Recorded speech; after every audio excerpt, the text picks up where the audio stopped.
मैं तो बोलता हूँ कि साइली ना तुम आई लव यू सचिन को मत बोलो, बल्कि तुम आई लव यू बोलो हमारे चंदू को, उसी चंदू गुंडे को जो आकर तुम्हें छेड़ रहा था, जिसके कारण तुम्हें खरी खोटी सुनना पड़ा रेणुका से, जिसके कारण तुम्हारी माँ को सुनना पड़ा, जिसके कारण तुम्हारे पूरे परिवार के ऊपर ये लांछन लगाए कि आप लोग धंधा करते बिजनेस करते, जो भी बातें हैं जिसे मैं बोलना नहीं चाहता, ये सारा जो आरोप लगाना है, इसके बावजूद मैं यही बोलूंगा कि साइली तुम चंदू को जाके ही थैंक यू बोलो।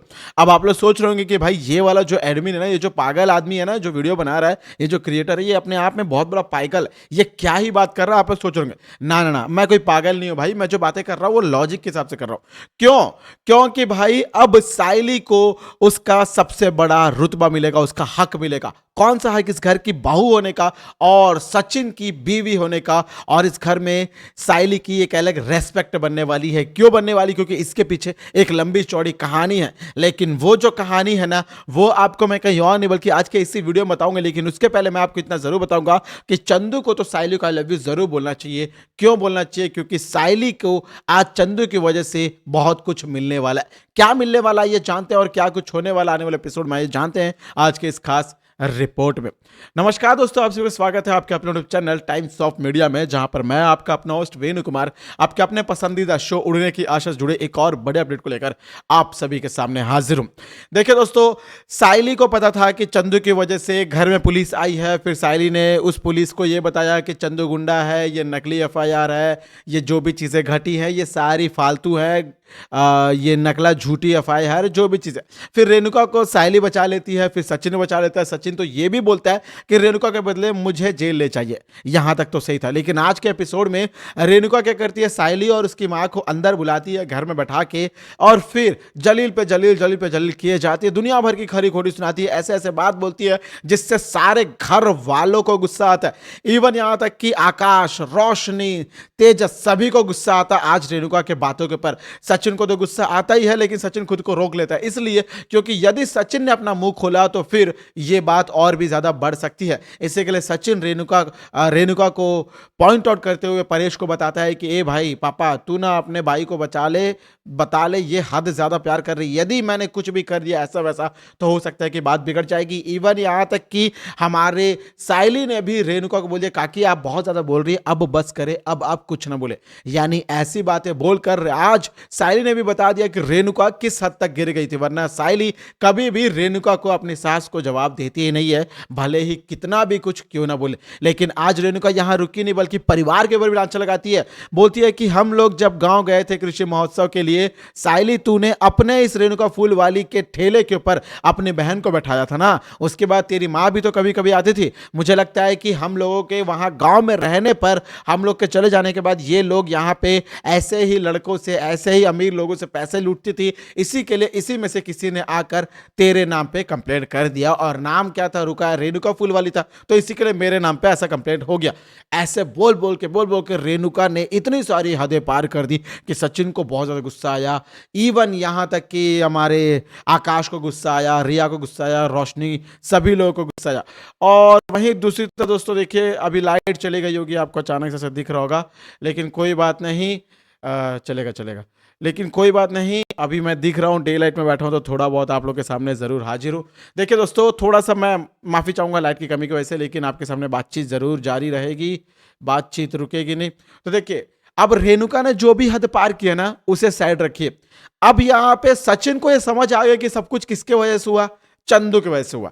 ना चंदू आता, ना वो साइली को छेड़ता, ना फिर जाकर वो काउंटर अफेयर करता, और ना साइली बताने, देखो साइली के लिए आज सचिन ने यह भी बोला कि हाँ मुझे पता है सब कुछ, मुझे साइली ने बता दिया था, इसलिए क्योंकि सचिन को पता था कि वो साइली के लिए मंगलसूत्र खरीदने के लिए दिन दिन रात रात मेहनत कर करके एक एक रुपया जोड़ रहा था, जिसके चलते हुए सचिन को वक्त नहीं मिल पा रहा था कि वो साइली को वक्त दे, साइली की बात सुने, साइली को समझ पाए। इसी के लिए साइली की कोई बात उसे पता नहीं थी, साइली उसे बताना भी चाहती थी, लेकिन सचिन इतना काम में मगन हो चुका था कि सचिन को और साइली के बीच में वो वार्तालाप नहीं हुए, बातचीत नहीं पाई, जिसके चलते हुए साइली ये बात सचिन को नहीं बता पाई। लेकिन इतना नहीं, बल्कि अब मतलब देखो, सचिन ने जो किया उसको पता है, लेकिन अब सचिन रिग्रेट कर रहा है, साइली के लेकर साइली को ये बता रहे कि देखो साइली, मुझे पता है कि मैं तुम्हारा अच्छा पति नहीं बन पाया, मैं तुम्हें टाइम नहीं दे पाया, बहुत सारी चीज़ें हैं, बहुत सारी बातें हैं, लेकिन अब मैं अच्छा पति बनूँगा तभी तुझे ये वाला मंगलसूत्र लाऊँगा। और सचिन ने मंगलसूत्र ले भी लिया। जहाँ पर सचिन और सायली के बीच में ये वाला जो मोमेंट आता है, वहाँ पे जो बातें होती है ना, वो एक अलग लेवल की बातें होती है। लेकिन अब सायली बोलती है कि नहीं सचिन, तुम परफेक्ट पति हो। लेकिन सचिन बोलता है नहीं, मैं अभी ये मंगलसूत्र नहीं दूँगा, मैं तभी दूँगा जब जिस दिन मैं अपने अंदर चल रहे इस बदले की आग को बुझाऊँगा।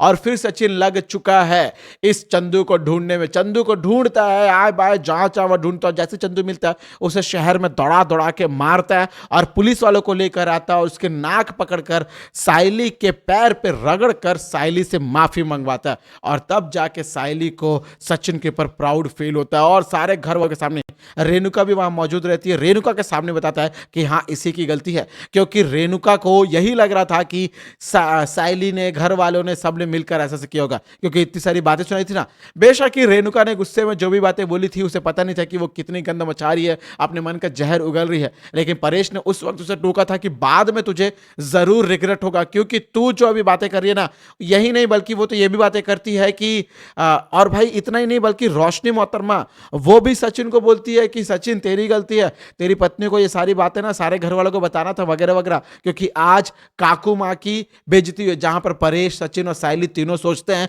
कि खुद तो झूठ बोल के बैठी हुई है, नकली ब्यूटी पार्लर बना के बैठी है और हम लोग को ये बता रही है।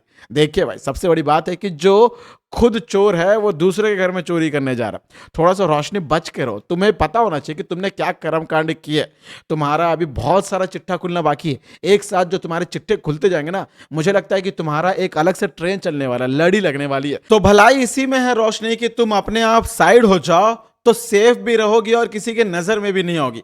यदि किसी को पता चला कि तुमने क्या क्या कर्म कांड किए हैं तो यकीन मानो तुम जिंदगी भर माफी मांगते रह जाओगी। लेकिन ये जो रेणुका मोहतरमा है ना, तुम्हें इस घर में वापस नहीं आने देगी। और सायली की बात तो तुम छोड़ ही दो, क्योंकि सायली के साथ जो होना है वो अपने आप होगा। सायली को जो इज्जत मिलनी है वो एक दिन उसे जरूर मिल जाएगी, लेकिन तुम्हारी इज्जत की जो धज्जियां उड़ेंगी, तुम्हारा जो बखेड़ा बनेगा, वो अलग से एक नया चैप्टर बन जाएगा, उड़ने के आंसू सीजन 2 बन जाएगा। क्योंकि सचिन और सायली ने परेश को सब कुछ बता दिया है, तो कहीं ना कहीं अब इस बात का जब भी भांडा फोड़ होगा तब सचिन और सायली भी गलत नहीं होंगे। और ऐसे में परेश को पता होने के कारण शायद इस बात में और दमखम आ जाएगा और मुझे लगता है कि तब हमारी रोशनी को बचने का कोई मौका नहीं मिलेगा। बचने का मौका कैसे मिलेगा? क्योंकि तुमने कोई एक कर्मकांड किए हो तो हम सोच भी सकते थे, लेकिन तुम्हारे कर्मकांड इतने सारे हैं, इतने ज्यादा हैं कि उसके बारे में शायद अब सोच भी नहीं सकता कोई, कोई समझ भी नहीं सकता। या यूं कहूं कि तुम्हें तो शायद तुम्हारा तेजस भी नहीं समझ पाएगा। और इसी के लिए थोड़ा सा साइड रहो और थोड़ा कम बोला करो, क्योंकि जो खुद चोर होता ना वो दूसरे घर में चोरी नहीं करता। वहीं दूसरी तरफ दोस्तों, दूसरे घर में चोरी करता यार, चोर चोरी करेगा लेकिन अपने घर में चोरी नहीं करेगा। हाँ ये बात। तो भाई दूसरी तरफ देखा जाए ना भाई, तो हमारे सचिन और सायली के लिए अब बहुत बड़ी गुड न्यूज आने वाली है, क्योंकि सभी लोगों के सामने सचिन अब चंदू को मारने के बाद सायली को मंगलसूत्र पहनाएगा डंके की चोट पर, और रेणुका मोहतरमा ये लम्हा देखते ही रह जाएगी।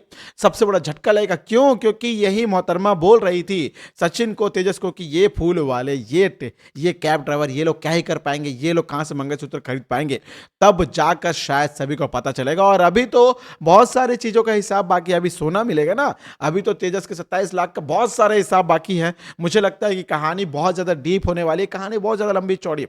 लेकिन फिलहाल मैं चाहूंगा कि रोशनी का थोड़ा थोड़ा भांडा फोड़ करना शुरू कर दो। ये अपने आप में एक बहुत बड़ा चैप्टर होने वाला है। इसके बारे में आपकी क्या ओपिनियन है, आपकी क्या सोच है, आप क्या सोचते हैं, वीडियो को लेकर क्या ओपिनियन, क्या प्रतिक्रिया, क्या सवाल, क्या सुझाव है, मुझे कमेंट के जरिए अपना सुझाव जरूर बताइएगा। मुझे आपके सारे कमेंट का बेसब्री से इंतजार रहेगा। दोस्तों ये थी आज आपके पसंदीदा शो उड़ने की आशा से जुड़ी एक और बड़ी अपडेट, जहां पे मैं वेणु कुमार उड़ने की आशा से जुड़े एक और बड़े अपडेट को लेकर जल्द आप सभी कहूंगा सामने हाजिर। तब तक दोस्तों आप सभी को टाटा, गुड बाय, जय हिंद और जय भारत। देखते रहो उड़ने की आशा को स्टार प्लस पर और एनी टाइम डिजी प्लस हॉटस्टार पर।